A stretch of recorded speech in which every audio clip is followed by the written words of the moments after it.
Hello everybody, my name is Michael, and in today's video what we're going to be doing is this right here.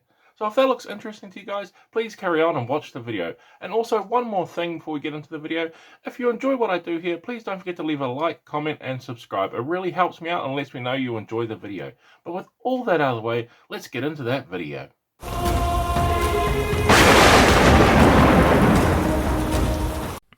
Okay, so since we're going to be painting up a bunch of models here, because I'm going to be painting up the whole unit from the Warhammer Warband here, is I'm going to switch back and forth between a bunch of the different models and show you step by step, probably going over different parts that we want to paint up over the model. So if anything have the same, just know that I'm going to be going ahead and doing those parts on the other models that would correspond to it, like this here. Since I'm doing the skin, I'm going to go and do all the skin across all the other models, but I just want to pick out one of them at a time and show you on camera what I'm going to be doing here. As you can see, I'm putting some contrast paint over that, and I'm going to, of course, because we're using a contrast paint here, I wanted to start off with a white primer so we can take full effect of our contrast paint and really get a good coverage overall. I think white was just a good place to start with a lot of these lighter colors that I'm going to be working with here, so I wanted to keep it nice and bright, so that's why I went with the white primer rather than a black or a zenithal.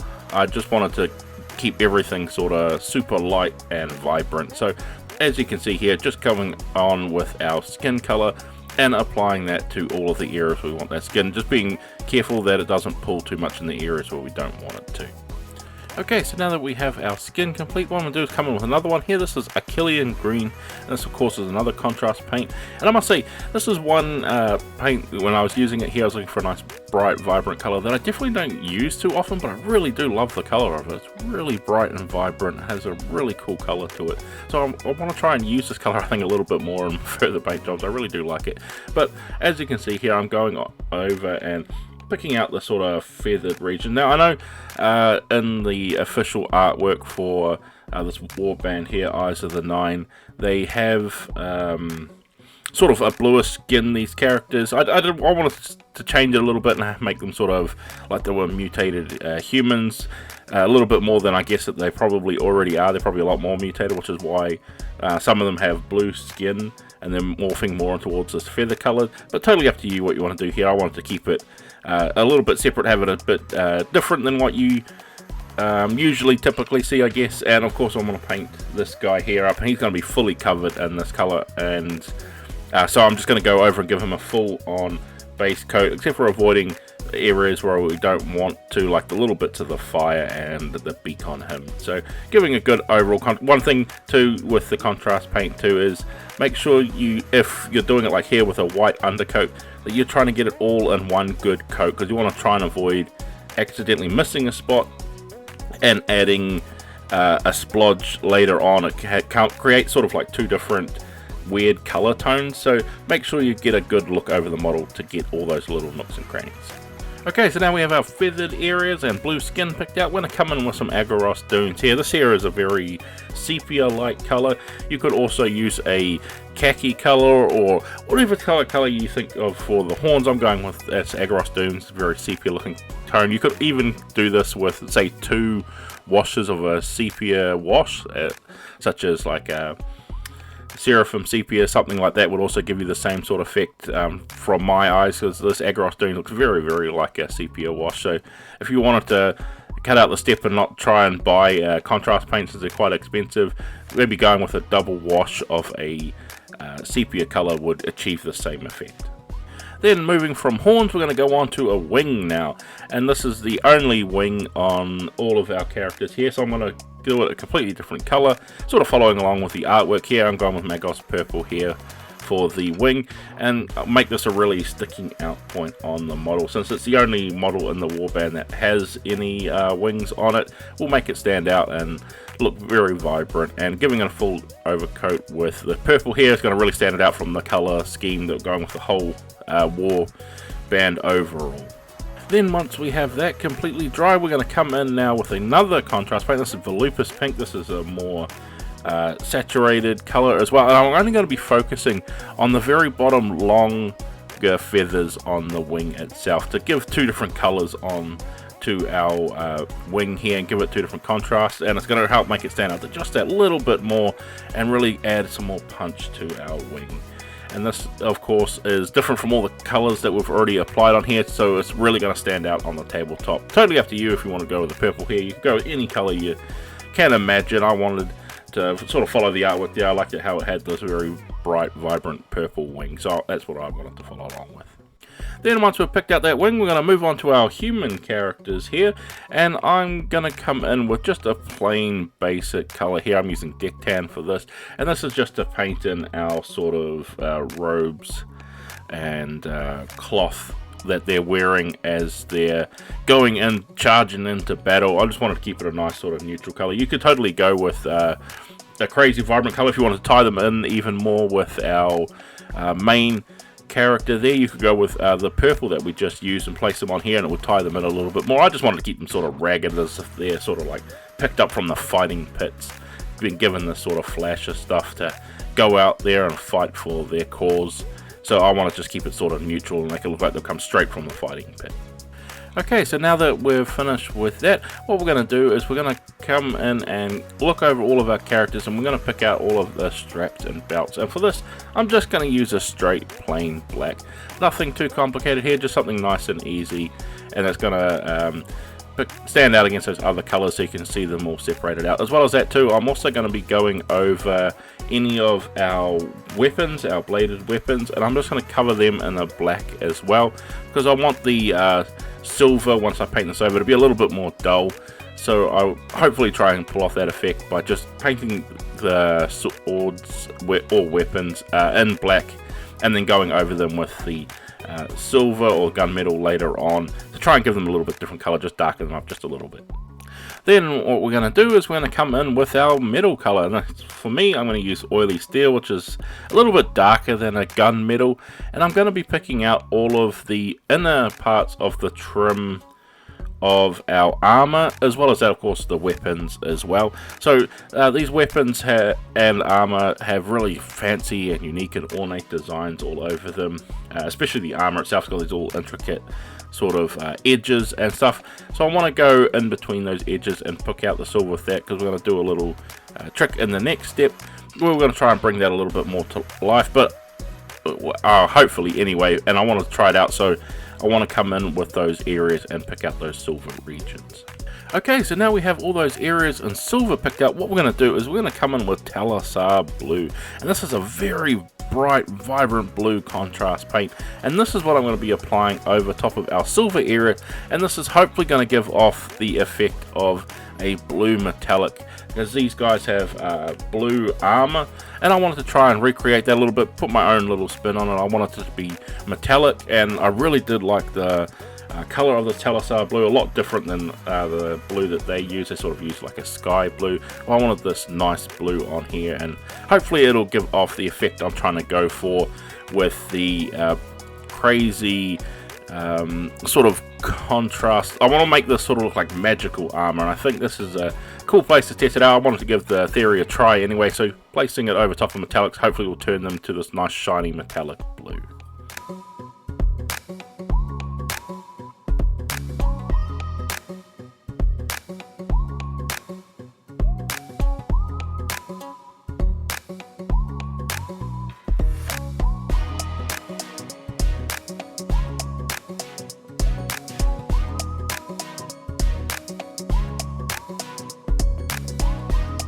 Then now we have that come out in a really interesting way. I really do like the look of it. What I'm going to do now is I'm going to go with all of the trim on the armor, go around and pick it out very slowly and carefully. They have really intricate design of the armor, as I was saying before. So I want to go in and pick all these out with our gold.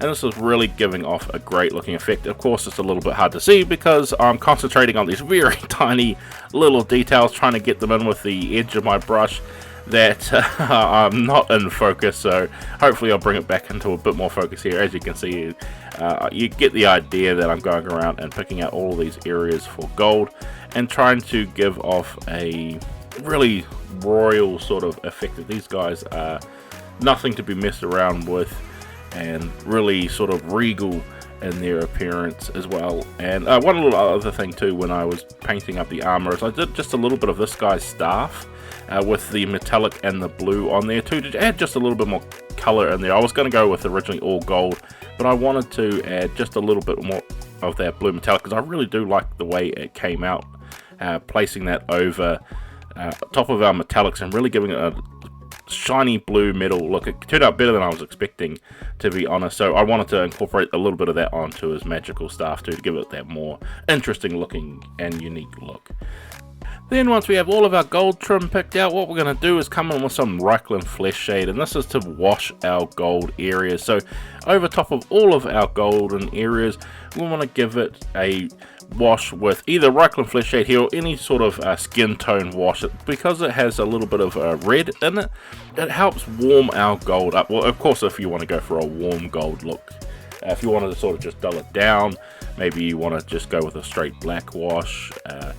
But for me, I wanted to warm it up, really make it look interesting in color. I really do like the effect that it gives off with placing a skin tone wash over top of gold. It really does warm it up and make it look really interesting. So going around, of course, our golden areas and doing that nice and carefully, especially being all over the trim, we want to be very, very careful that we're avoiding any pooling as well. So then once we have all that complete, what we're going to do is I'm going to come in with some Imperial Fist here. This is a very bright, vibrant yellow contrast paint. It's actually one of the new contrast paints that I've purchased, and they've got these like single pigment contrast paints. And I wanted to try a couple of them out, and one of them was Imperial Fist, and I'm really, really happy I did.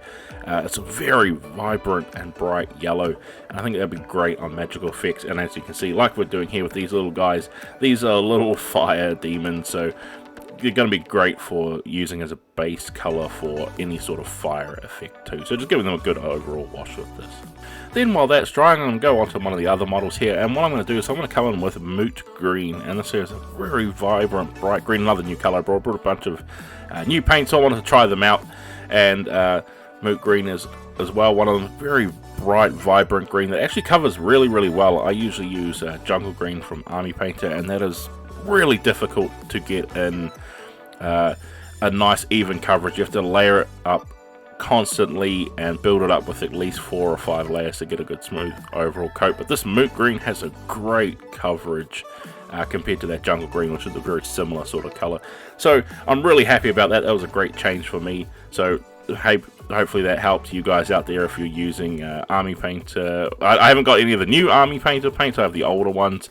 So when the new Army Painter paints come out, maybe I'll get a green in there, and that'll really be interesting to see. Can't wait to try those when they come out. But we're going around and just picking out all of our green areas. So once we've picked out those green areas, we're going to move back to our little flaming demon guys again. And this time I'm going to grab a orange contrast paint and a red contrast paint, and we're going to be mixing them together as we're placing our areas onto our miniature here. So what I'm going to do, or my idea is here, is I want to make the center of them sort of the hottest area, so I want to keep that the yellow, and the other area, sort of the arms and the legs and the top of the head there, I want them to be where the edge of the fire is, so where it's starting to cool down a little bit. So that's where I want to go in with our oranges and our red wash, and sort of mix them and blend them in together. That's exactly why I wanted to have the yellow completely dry first, because I wanted to put all the mixing into the orange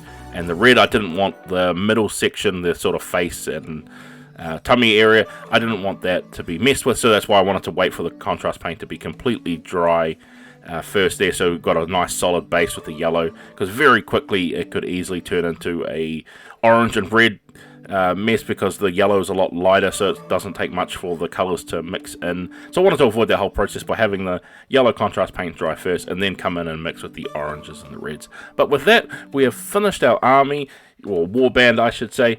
So let's go into those glamour shots and see how they all came out together, and you'll be able to see them all in one place. And there you have it. We have finally finished painting up the entire warband from the Eyes of the Nine faction. in Warhammer Night Vault or Warhammer Underworlds skirmish game.